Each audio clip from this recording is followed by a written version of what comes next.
Muito bem. 1 Samuel capítulo 2,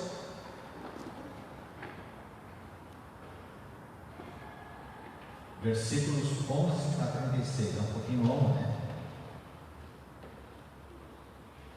Mas é importante lermos.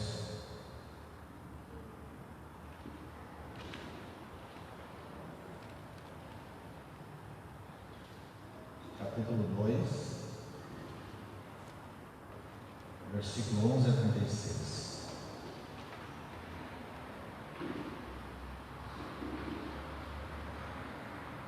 Diz assim a palavra do Senhor: Então Eucana voltou para casa em Ramá, e o menino servia ao Senhor, ajudando o sacerdote Eli.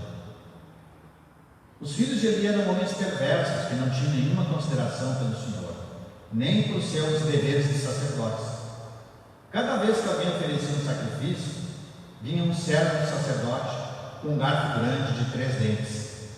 Enquanto a carne do animal sacrificando ainda estava cozinhando, o servo colocava o garfo na panela, no tacho ou no caldeirão, e exigia que tudo que viesse com o garfo fosse entregue aos filhos de Eli.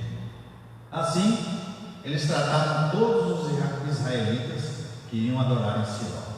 Às vezes, o servo chegava antes mesmo que a gordura do animal fosse queimada no altar, exigindo: não dê a carne cozida, mas sim a carne crua, para que o sacerdote asse.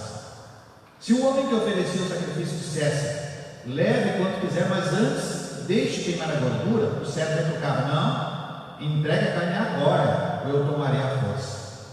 O pecado desses homens era muito sério aos olhos do Senhor, pois eles tratavam com desprezo as ofertas para o Senhor. Samuel, porém, embora ainda fosse apenas um menino, servia ao Senhor. Ele usava uma veste de linho semelhante ao sacerdote. Cada ano sua mãe lhe fazia uma pequena túnica e a levava quando ia com o marido oferecer o sacrifício anual. Antes de Eucana e sua esposa voltarem para casa, Eli os abençoava e dizia: que o Senhor lhes dê outros filhos em lugar deste que foi dedicado ao Senhor. E o Senhor abençoou Ana, e ela engravidou e deu à luz 3 filhos e 2 filhas. Enquanto isso, Samuel crescia na presença do Senhor. Eli já estava muito idoso, mas sabia o que seus filhos faziam ao povo de Israel, e que eles seduziam as mulheres que serviam junto à entrada da tenda do encontro. Por isso lhes disse: ouvi de todo o povo o mal que vocês praticam. Por que continuam a agir assim? Parem com isso, meus filhos. Não são bons os comentários que escutam entre o povo do Senhor. Se alguém peca contra outra pessoa, Deus poderá intervir em favor do culpado. Mas se pecar contra o Senhor, quem poderá interceder? Contudo, os filhos de Eli não deram atenção ao pai, pois o Senhor já havia decidido matá-los. Enquanto isso, o menino Samuel crescia e era cada vez mais estimado pelo Senhor e pelo povo. Certo dia veio ali o homem de Deus e lhe transmitiu a seguinte mensagem: assim diz o Senhor, eu me revelei aos teus pais quando eles eram escravos de Faraó no Egito. Escolhi dentre todas as tribos de Israel para serem meus sacerdotes, oferecerem sacrifício sobre o meu altar, queimarem incenso e usarem colete de sacerdotal em minha presença. Além disso, designei as ofertas queimadas dos israelitas a vocês, sacerdotes. Então, por que você despreza os meus sacrifícios e ofertas? Porque honram os seus filhos mais do que a mim, pois você e eles engordam das melhores partes das ofertas do meu povo Israel. Portanto, assim declara o Senhor, Deus de Israel: prometi que membros da sua família sempre seriam sacerdotes agora, porém declara o Senhor, isso não acontecerá. Honrarei aqueles que me honram e desprezarei aqueles que me desprezam. Está chegando o tempo em que acabarei com a força da sua família, e nenhum dos seus descendentes chegará à velhice. Você verá aflição na minha casa, e quando eu trouxer todo o bem sobre Israel, ninguém da tua família chegará à velhice para testemunhar. Sobreviverão poucos dos que eu eliminar do serviço no altar, e esses, os seus olhos ficarão cegos, o seu coração se partirá, os seus filhos morrerão pela espada. E para provar que minha palavra se cumprirá, farei com que teus 2 filhos Ofni e Finéias morram no mesmo dia. Então levantarei um sacerdote fiel, que me servirá e fará tudo o que desejo. Estabelecerei a família dele, e eles serão sacerdotes diante do meu ungido para sempre. E todos que restarem da tua família se curvarão diante dele, mendigando dinheiro e alimento, e pedindo: por favor, consiga um emprego para nós na igreja, para termos o que comer. Amém?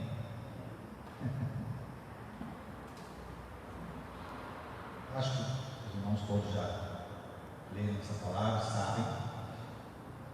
Ana, mãe desse menino, que fala o tempo todo, menino, chama de menino. Ele era, na verdade, um adolescente.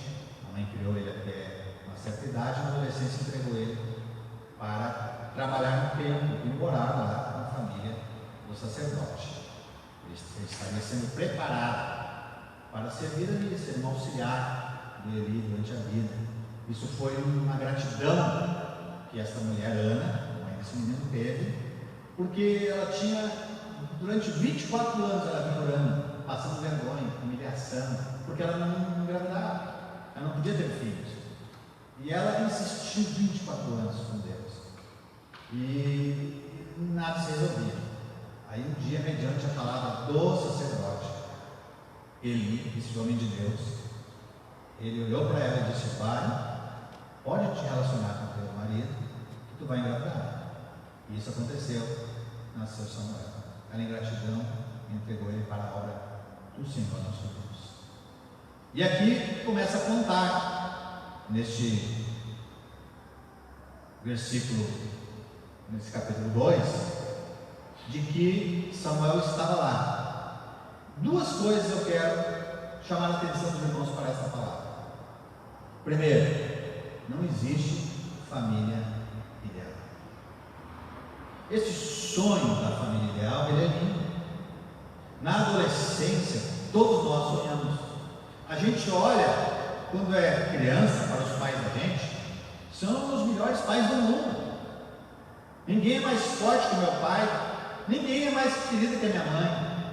Aí a gente vai crescendo. Na adolescência, a gente começa a conviver, começa a ver coisas, e as ilusões povoam a mente da gente, e a gente começa a olhar e enxergar os defeitos que não enxergava antes. E a gente pensa: eu jamais, a minha casa vai ser igual à casa dos meus pais. Nunca.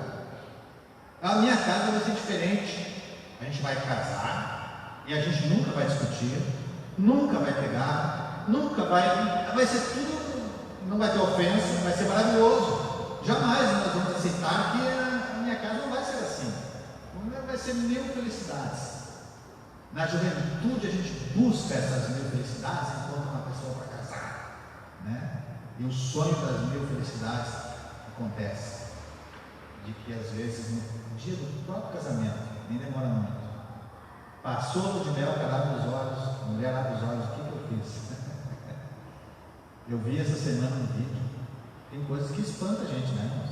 A gente sabe que às vezes tem uma discussãozinha, casal aqui e ali, nem tudo é certo, mas tem coisas que são muito fortes. Eu vi um vídeo, no dia do casamento, a moça brincou lá de dar o torta na boca. Isso é real. O cara, ele foi pegar, ela tirou, ele pegou e não tapa no rosto da mulher, na frente de todo mundo ali. Quer dizer, às vezes no próprio dia a pessoa descobre o que fez com a vida dela. Mas aí passa os anos de casado, a gente vai ter um relacionamento, os dramas, as lutas dentro de casa, e tem os filhos e tudo mais. Aí a gente, daqui a pouco, a gente descobre: meus pais são perfeitos. Eles voltam a ser perfeitos, são os melhores pais do mundo.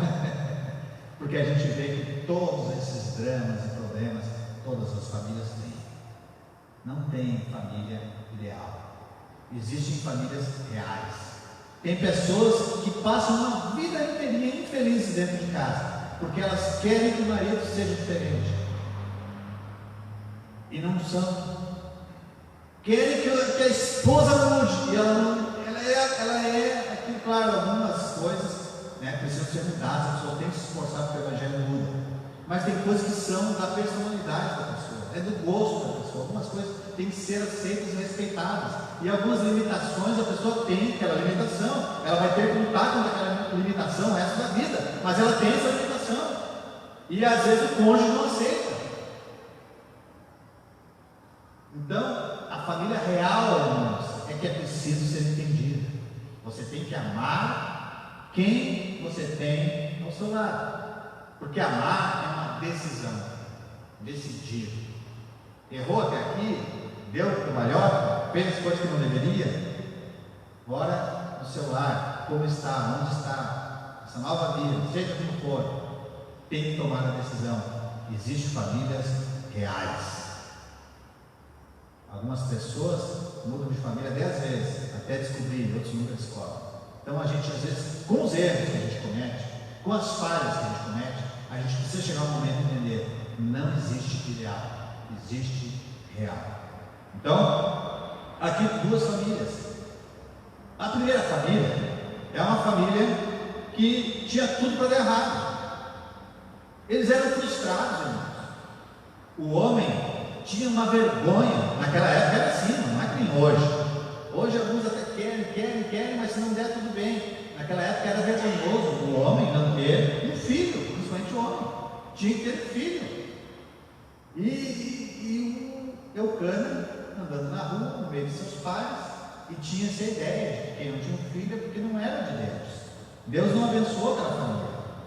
E aí, como é que o crente lá ia oferecer sacrifícios a Deus? Mas o que adianta? Deus não deu para ele, não tem um filho. Não tem um filho homem para deixar herança, para deixar a sua descendência. Para a mulher, terrível também. Para a mulher era gravíssimo, porque a mulher que não tivesse um filho, o marido tinha o direito de divorciar dela. Ele podia, a qualquer momento, ou arranjar outra esposa, ter duas, porque ela não podia gerar filhos. Então era um sofrimento sério. Então é uma família de gente frustrada, 24 anos de casado, sem nada. Segunda coisa, quando ela teve um filho, não pôde conviver muito tempo com ele, porque ela fez uma promessa para o Senhor e ela decidiu cumprir, de entregar o filho dela para ser criado pela família de Eli. Tenta imaginar, eu quero ter um filho, e de repente esse filho não vive comigo. Podia ser uma família mais frustrada ainda. E ela obedeceu a Deus quando ele estava já adolescente, já tinha se apegado nele, entregou lá para a igreja, que era de ano em ano, uma vez por ano ela via ele. Quando eles iam lá oferecer sacrifício, ela levava uma túnica para Samuel. Outra coisa que tinha tudo para dar errado, que Samuel ainda era um menino, adolescente, poderia ser um rapaz revoltadíssimo, não entender essa situação. Como? Que a minha mãe me doa, como que ela me dá para eu viver longe de casa? Eu queria viver com meus pais. Muitas vezes, não é sempre, tem umas pessoas que absorvem tão bem isso, graças a Deus, pelos pais que adotam. Como é bonito, né? Os pais que adotam filhos, porque às vezes uma criança está sofrendo, ela vai lá buscar. A minha irmã foi uma que o marido dela disse assim: eu queria ter outro filho. Ela disse: não vamos gerar outro, já temos dois, vamos pegar uma criança que precisa. E adotou o menino, já está com 18 anos de idade.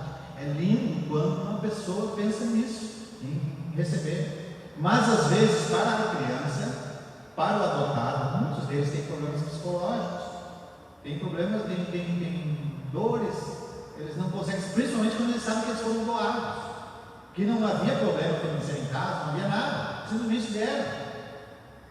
Essas coisas poderiam acontecer, ele podia ser um menino revoltado. A família 2, aqui a segunda família de exemplo, é a família de Eli, tinha tudo para dar certo.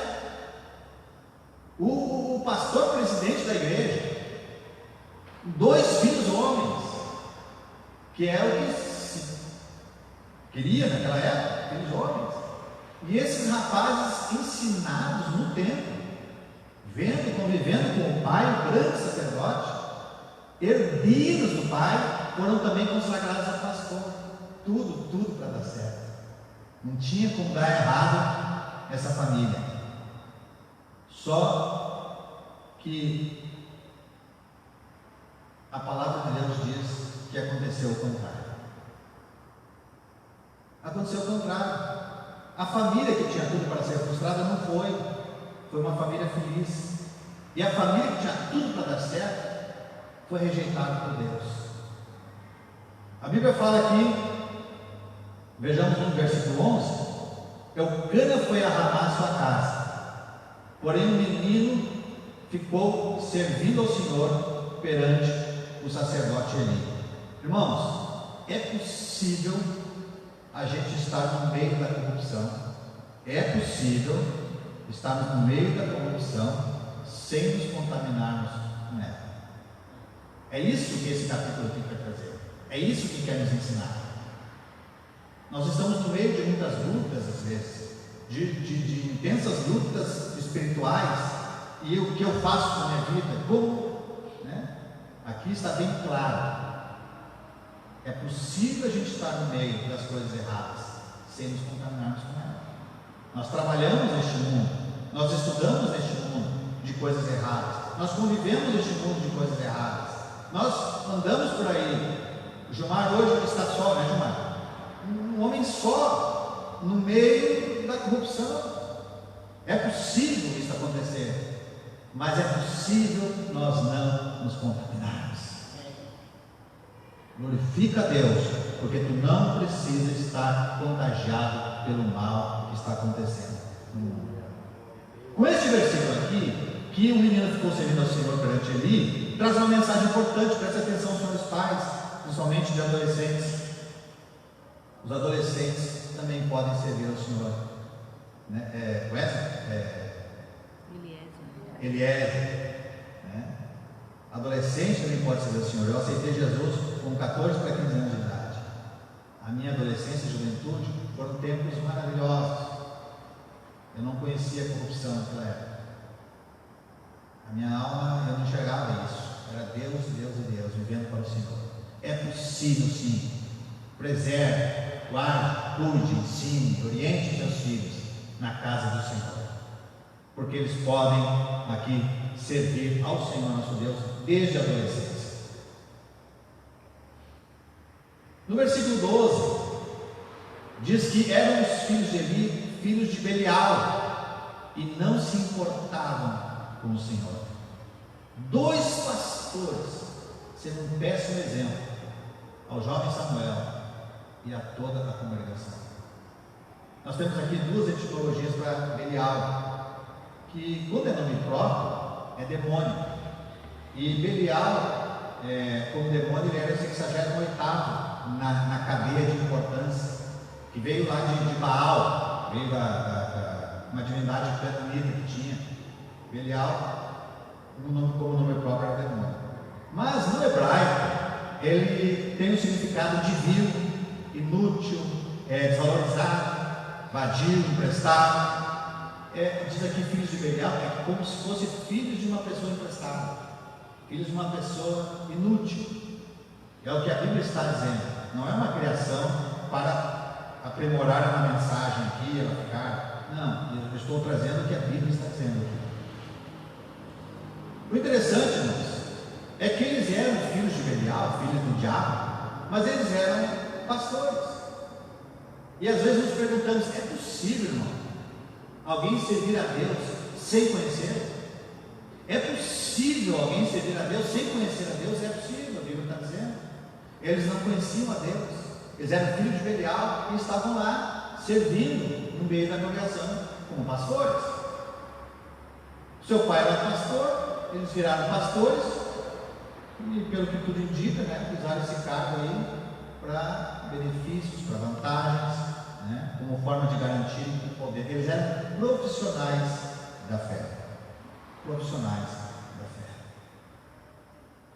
E dos versículos 13 ao 17 aqui, trata só de um assunto. Ele está descrevendo aqui, do 13 ao 17, como é que eles eram, como eram esses filhos de Eli. Eram gananciosos, prepotentes, arrogantes, imorais.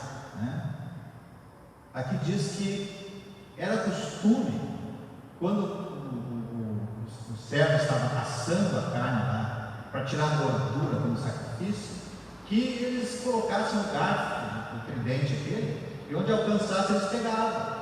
Isso era um costume, não era lei isso, até onde alcançava. E eles vinham, os servos dos filhos de Eli, de Ofni e Finéias, e pegavam não só o que tinha ali, mas também o que estava cru. E aí os servos diziam, mas, gente, a lei de Deus é que a gente assa, que a gente cozinha essa carne para tirar a gordura, depois vocês pegam, não tem problema vocês pegarem, quer pegar tudo, pega, mas deixa primeiro a gente fazer o que é a ordenação de Deus. Eles disseram, não, senhor, deixa que o sacerdote lá vai cozinhar a carne, ele que vai fazer isso, se tu não der, a gente vai tirar de ti igual. Não adianta. Era sério o negócio.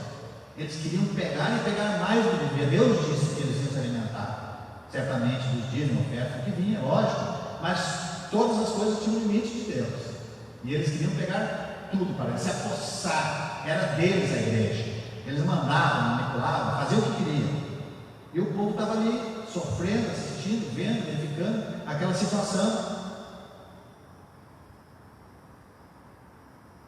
E é interessante também que a gente acha justificativo para os erros. Esses dias eu falei para os irmãos aqui, que eu perguntei a um pastor, por que, irmão, que aquele pastor fulano de tal mexeu na nota lá e falsificou? Lembra disso que eu falei? Aí o pastor disse, Josias, as pessoas vão encontrando justificativas, porque elas merecem, porque elas precisam, porque enfim, porque o salário... E aí acha justificativa para não se sentir pecadores. E como nós somos assim, né? Nós, às vezes a gente não dá oferta, não contribui com nada no nome do Senhor, mas a gente diz, eu não contribuo, mas pelo menos eu não roubo nada da casa de Deus, não contribuo, eu não mexo. Quer dizer, a gente faz comparações, e a gente faz comparações normalmente com aqueles que a gente considera piores que a gente. É assim, a gente nunca considera, olha, eu estou mal mesmo, porque eu estou. Não, a gente faz a comparação com aquele que a gente acha assim, que erra mais que a gente. Aí a gente se sente bem, né? Eu mexo no que não é meu, mas eu mexo porque preciso. Eu pelo menos não roubo tanto igual ao fulano. Mexo, mas não é igual ao fulano. Quer dizer, a gente faz comparações.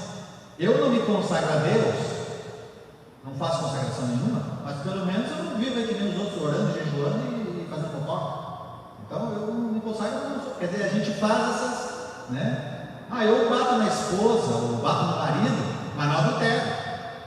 Tem gente que adultera, eu bato lá, brigo mesmo, né? Essa semana eu vi um vídeo aí de um pastor, uma live, né? Todo mundo já deve ter visto, né? Ele foi lá e bateu, a mulher xingou, e não viu que a câmera estava aberta, e depois paz o Senhor. Então eu faço isso, mas pelo menos eu não esfaqueio ninguém na rua, não traio ela, né? Eu tenho inveja, tenho ciúme mesmo, eu faço, não, mas pelo menos eu contribuo fielmente, dou meu dízimo, oferta fielmente, né? Tem meus erros, mas quer dizer, a gente faz essas justificativas. Olha, eu me calo diante da corrupção para não perder meu espaço aqui, né? Mas pelo menos não sou eu lá que vou prestar conta, ninguém tem nada que me acusar. Quer dizer, a gente tem essas manias. E esses rapazes, eles pecavam mesmo. Não sei qual a justificativa deles, mas eles estavam cometendo atos gravíssimos diante de Deus. Tão grave que aqui, segundo Samuel 2,17 diz, era muito grande o pecado desses homens. Era grave. Quando eu era criança, eu aprendi que para Deus não tem pecadinho e pecadão. Para Deus não tem pecadinho e pecadão. E eu aprendi isso e reproduzi isso para as pessoas. Eu ensinei, não, para Deus não tem pecadinho nem pecadão, mas tem. A Bíblia está dizendo, era muito grande o pecado desses homens. E como é que a gente sabe se o pecado é grande ou se é pequeno? Como é que a gente tem a ideia, a noção diante de Deus se o pecado é grande ou pequeno? Toda vez que alguém se afasta do Senhor por causa de um escândalo, aquele escândalo cometido é um pecadão. Toda vez que alguém enfraquece na fé, se desvia por causa de um mau testemunho nosso, nós cometemos um pecadão. Querem ver? Escândalo. Não precisa abrir a Bíblia, eu vou ler aqui para os irmãos. Lá em Mateus 18, 6 e 7 diz: mas qualquer que escandalizar um desses pequeninos que creem em mim, melhor lhe fora que amarrasse ao pescoço uma pedra de moinho e se jogasse na profundeza do mar. Ai do mundo por causa dos escândalos, mas ai daquele homem por quem vier os escândalos. Por isso, irmãos, cuidado com o que a gente fala, cuidado com o que a gente faz. Alguém pode estar nos observando, alguém pode perder a sua salvação por causa do nosso mau testemunho, dos escândalos que cometemos. Voltar atrás na fé é outro pecadão. Mateus 26, 24 diz: em verdade, o Filho do Homem vai, como acerca dele está escrito, mas ai daquele homem por quem o Filho do Homem é traído. Bom seria que esse homem nunca houvesse nascido, que é a palavra semelhante ao de antes. Atribuir ao diabo o que é de Deus é um pecadão. Marcos 13, 28 diz: na verdade vos digo, todas as coisas serão perdoadas aos filhos dos homens, toda sorte de blasfêmia vai ser perdoada, tudo. Qualquer, porém, que blasfemar contra o Espírito Santo nunca obterá perdão, mas será réu do juízo eterno.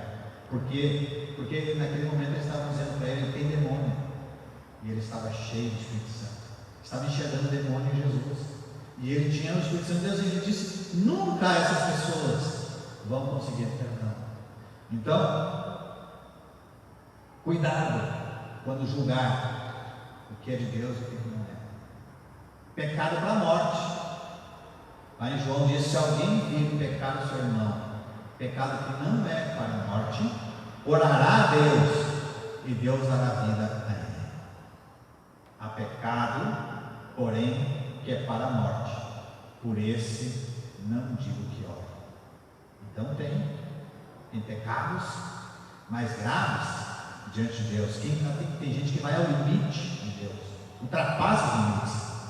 A Bíblia diz que o Espírito de Deus não contenderá para sempre com o Espírito do homem, e o homem que, repreendido várias vezes, endurece a sua cerviz, será quebrantado sem que haja cura. Esses homens, eles foram sendo orientados desde cedo, desde muito jovens foram sendo orientados, e desde que eles começaram a pecar, desde que eles começaram a cometer coisas erradas, o pai falava com eles, mas eles endureceram a cerviz.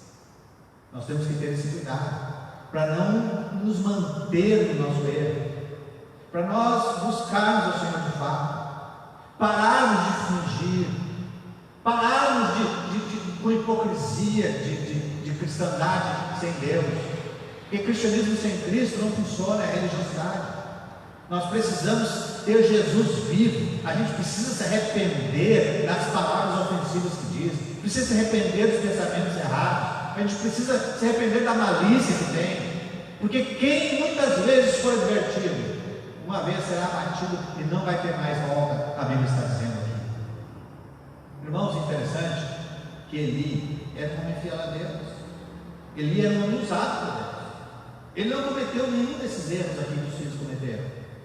Ele não foi punido porque ele se igualou aos filhos, não ensinou coisa errada para os filhos, ele ensinou tudo certo. Ele era um homem tão usado por Deus, que quando ele viu uma bêbada orando, e ela disse: não, eu estou bêbada, eu estou aqui porque eu preciso de, eu não tenho filhos. Ele disse: não, peraí, Deus é comigo, e o que eu disser vai se cumprir. Vai, pode te relacionar com o teu marido, que tu vai ser mãe.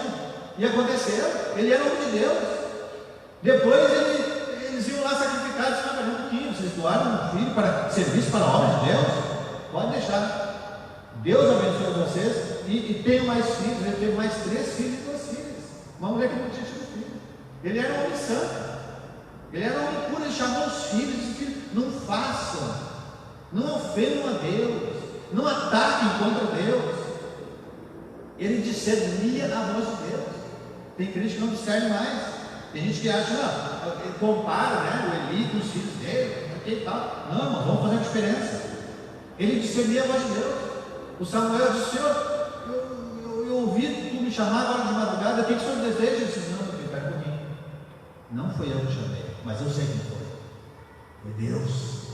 A próxima vez que tu ouvir, Samuel, Samuel, tu diga: eis-me aqui, Senhor, porque o teu servo ouve. E depois, quando ele entendeu, ele não sabia de nada, mas ele entendeu, ele era um homem de Deus, ele tinha um tino espiritual, ele tinha uma visão espiritual. Quando ele entendeu que Samuel tinha recebido uma mensagem de Deus, eles podem falar: não tenha medo. Muitos reis, outros aí, eles perseguem, né? Enfim, quem Deus fala, para mim tu pode falar sem medo, eu sou homem de Deus e ser respeitado as coisas de Deus. Aí o Samuel: tá bom, então tá. Deus disse que o senhor vai perder o sacerdócio e que eu vou assumir os seus lugares, tá bom, meu filho? Então tá, vai te preparando, porque Deus vai ser contigo. Ele não teve inveja de Samuel, ele não teve ciúme de Samuel, porque, né? Não é? Às vezes o cara quer dar uma rasteira, porque ela está sendo muito usado por Deus, um pouquinho, vai brilhar mais que eu, né? Não, ele era um homem limpo, mas ele teve responsabilidade direta no pecado dos filhos. Ele não participou em nada daquilo, mas ele permitiu que eles continuassem sendo pastores. Ele não podia fazer isso. Irmãos amados, ele deveria ter disciplinado eles. Tirado, não pode ser. Eles tinham que ter essa disciplina, eles tinham que ter essa consciência, eles tinham que ter essa orientação. E eles não aceitaram essa orientação. Eles não só pegavam comida, irmãos, como eles primeiro começaram a ter relações escondidas com as mulheres. E uns começaram a descobrir, depois não era mais escondido. E não era como qualquer mulher, com mulheres crentes dentro da igreja. Pegavam e começaram a corromper as mulheres, as moças, dentro da igreja. E isso já estava óbvio, visto, e eles não paravam. E não podia isso continuar acontecendo. E o Eli fechou os olhos, porque amou mais os filhos neste momento do que a Deus. O que acontece, irmãos? Deus revoga promessas. Alguém às vezes diz assim: Deus te prometeu, Deus vai cumprir. Opa, pera lá. Deus prometeu, não pode levar 50 anos, mas Ele vai cumprir na tua vida. Não é verdade. Nem sempre é verdade, porque algumas promessas Deus revoga. Querem ver? Aqui está na Bíblia. Diz o Senhor Deus de Israel, presta atenção no que eu estou falando. Na verdade, eu disse que a tua casa, a casa do teu pai, andaria diante de mim perpetuamente. Porém, agora diz o Senhor: longe de mim tal coisa, porque os que me desprezam serão desmerecidos. Deus tinha prometido um sacerdócio eterno para os pais de Eli. A família dele para sempre teria pastores na igreja. Sempre naquela época era assim, pai para filho. Sempre seriam pastores. Só que aqui Deus disse assim: longe de mim isso. Estou revogando. Vocês, isso não vai mais acontecer. Deus revoga pacto. Nós temos que ter cuidado. Nem sempre aquilo que Deus nos prometeu vai cumprir. Depende da nossa vida com Deus. Continua dizendo: terá dias, Deus falando para ele, em que eu cortarei o teu braço e o braço da tua casa, da casa do teu pai, para que não haja mais velho em tua casa. Deus estabeleceu que a família de Eli, ninguém ia morrer velho. Os caras iam morrer novo. Veja bem o que Deus fez com ele aqui. Ele disse, né? Não haverá mais velho em tua casa.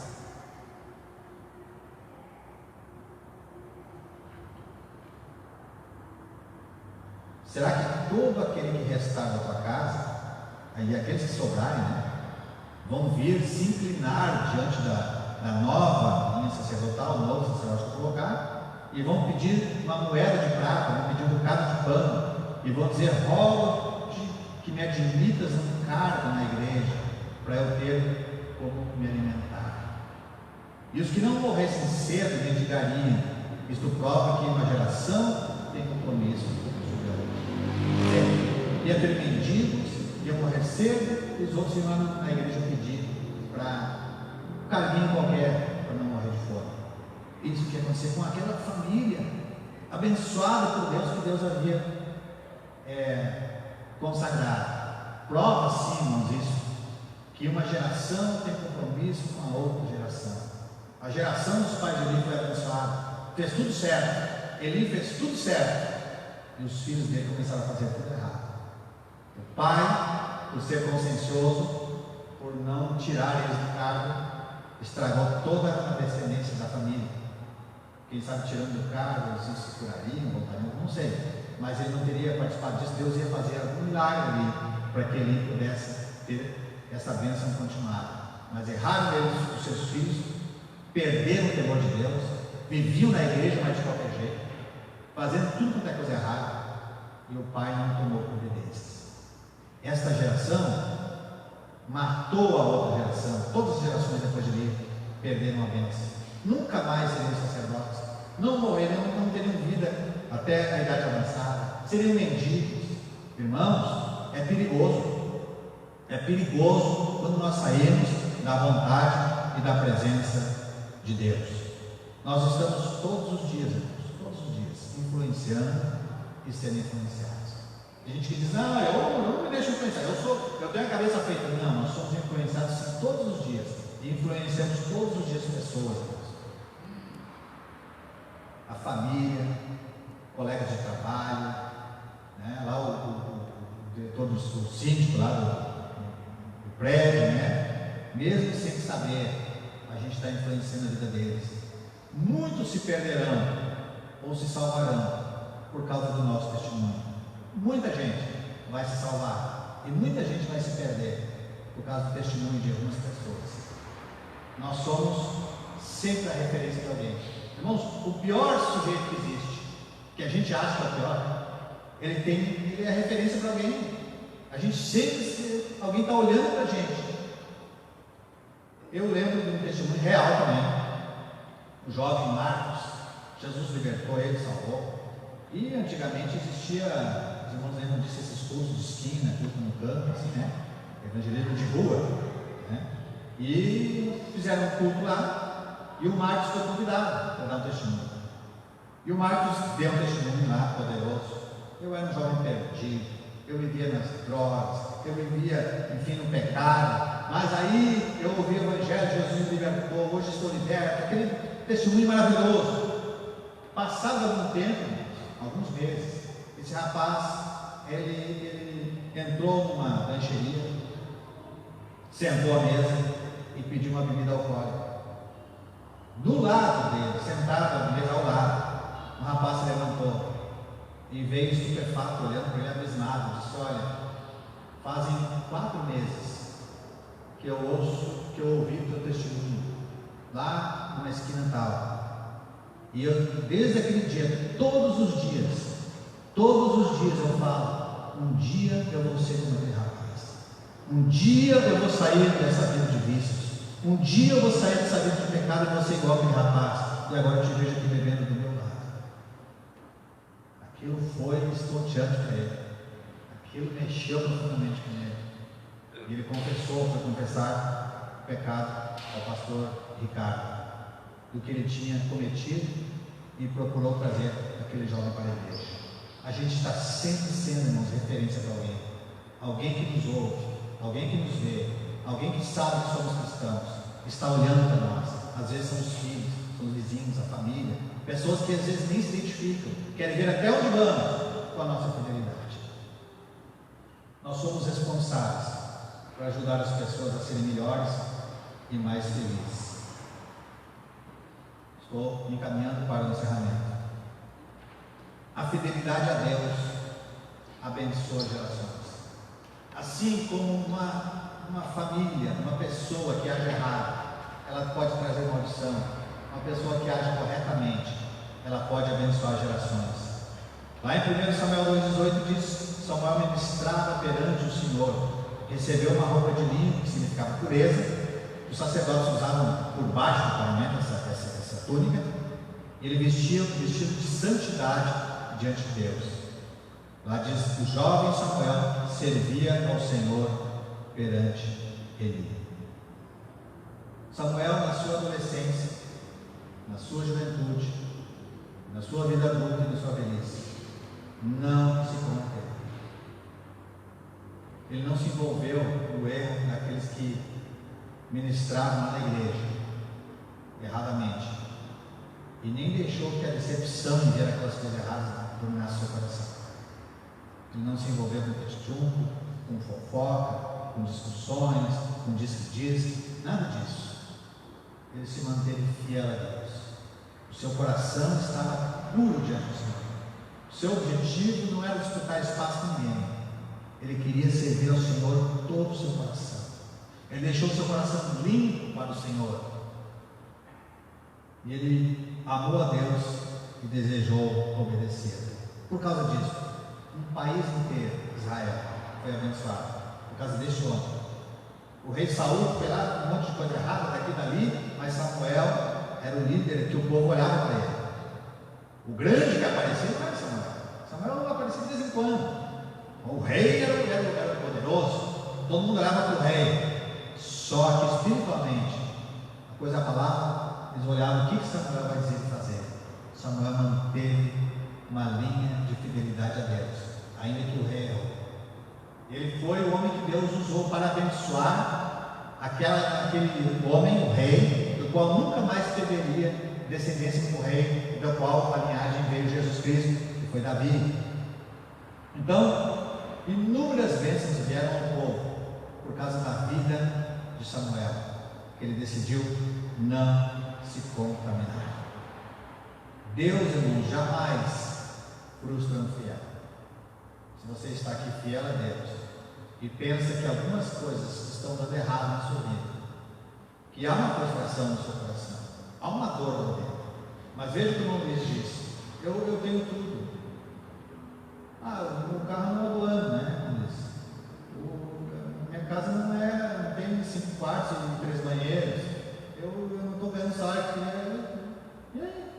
Sou feliz com Jesus. Às vezes as frustrações são assim, porque a gente bota a expectativa acima do que deve. Nunca vai alcançar às vezes. Então a gente fica naquela expectativa que não deve estar. Duas coisas podem estar acontecendo quando nós buscamos a Deus e não recebemos. Duas coisas. Primeiro, nós não buscamos como deveríamos. Quer dizer, nós não perseveramos. Às vezes a gente faz uns jejuns, umas orações, clama, busca, pede unção com óleo, não sei o quê. Eu fiz tudo isso, não adiantou, irmão, vou parar. Então, parou. A Ana ficou 24 anos. Tem bênção que não, daqui a 24 anos talvez não vai adiantar para não, mas sei lá como for. Deus, irmãos, ele não frustra quando ele tem um objetivo contigo. Segundo, o que pode estar acontecendo? Ele não realiza o que pedimos, porque vai nos trazer prejuízo. Tem coisas que só lá na eternidade nós vamos entender por que Deus não me deu aquela coisa. Por que Deus não me deixou? Por que Deus não fez isso para mim? Lá na eternidade Deus vai mostrar. Porque aquela coisa não seria bom para nós. Então, muitos passam uma vida inteira amarga, uma vida inteira infeliz, porque Deus não realizou o seu sonho. E lá na eternidade Ele vai mostrar que Ele não realizou porque Ele te amava. Se nós procurarmos a vontade de Deus, nós vamos aprender. Então aqui, quanto aos filhos de Eli, qualquer semelhança não é mera coincidência. Muitos casos acontece isso, né? Há alguns pais que nós não podemos ser esses pais, que deixam os filhos fazer a coisa errada. Queremos que nossos filhos sejam cantores, pregadores, músicos da igreja, e vamos consagrando, tem que ser. E a igreja sofre, porque é a nossa vontade se cumprir. Deus não está nesse negócio às vezes. Irmãos, confie em Deus. O que é confiar em Deus? É se entregar sem reservas. Sem reservas. Aquele rapaz que ele atravessou 2 montanhas sem rede nenhuma. Isso para mim é uma loucura. loucura, não se faz isso, mas tem uns que fazem, né? O cara pegou um carrinho de mão, atravessou um cabo de aço, uma montanha para outra, um baita de um abismo. Todo mundo ali aplaudiu. Viva! O cara é bom! Voltou, todo mundo, ele é bom! Aí o cara disse, tu confia mesmo que eu posso, né, atravessar de novo e voltar com esse carrinho aqui com uma pessoa dele? Claro, confiamos, então vem, entra aqui. Não, eu não. Quer dizer, que confiança é essa? Não confia em coisa nenhuma, né? Confiar em Deus é se entregar sem nenhuma reserva. Se a tua família está sendo um desastre, se tem frustrações, as coisas não são como tu desejava, sumiu, fugiu da tua mão as coisas, faça igual Ana. Mesmo que te critiquem, irmãos, mesmo que as pessoas te desprezem, mesmo que não te compreendam, deixe em Deus a tua confiança, porque Ele é fiel. Ana entregou tudo a Deus, entregou seu filho para sacerdócio. Você está entregando seu filho para quem? Para ser um profissional excelente? Para ser uma feminista e não respeitar os homens? Ou para o menino ser um machista e não respeitar as pessoas? Para ser um anarquista? Para ser um profissional da fé na igreja? Para conseguir viver bem na igreja? Para ser vaidoso e querer ser sempre melhor, não te abaixa para ninguém? Para quem tu está entregando? Antigamente nós entregávamos os filhos para a obra missionária. O Senhor usa meu filho na obra missionária. Hoje nós tiramos eles das missões para outras coisas que são materiais. Que Deus tenha misericórdia da sua igreja. Qual é a verdadeira bênção? Qual é a verdadeira bênção? O que é bênção? Nem tudo, irmãos, vai se resolver na igreja. Nem tudo vai se resolver aqui dentro da igreja. Não vai ser como a gente pensa, o ideal. Nem tudo vai se resolver lá dentro de casa. Família ideal não tem. Nem tudo vai se resolver lá como a gente espera. As coisas não vão dar certo às vezes. Mas mesmo assim, que não dê certo, se tu for fiel a Deus, muitas pessoas serão abençoadas e conhecerão a Deus através da tua vida, mesmo que as coisas não deem certo conforme o olhar do mundo. Acalme o teu coração, para de se angustiar, para com ansiedade, deixa para lá coisas que não valem a pena, gastar tempo, energia, hora, raiva, ansiedade, por coisas que não valem a pena. Seja feliz sendo fiel.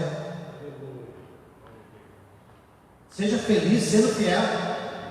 Isso deve ser a tua felicidade. Porque a verdadeira bênção, irmão, a gente não alcança sendo fiel. A verdadeira bênção, todo mundo diz assim: olha, não, o que tu quer? Eu quero dar, né? Então, não, é o seguinte, ó, quer mesmo, quer. Eu vou te ajudar, vou contigo aí, orar, vou entrar numa campanha contigo. Tu quer mesmo isso aí? Tu vai ser fiel agora para tu alcançar essas bênçãos. Não. A verdadeira bênção tu não alcança sendo fiel.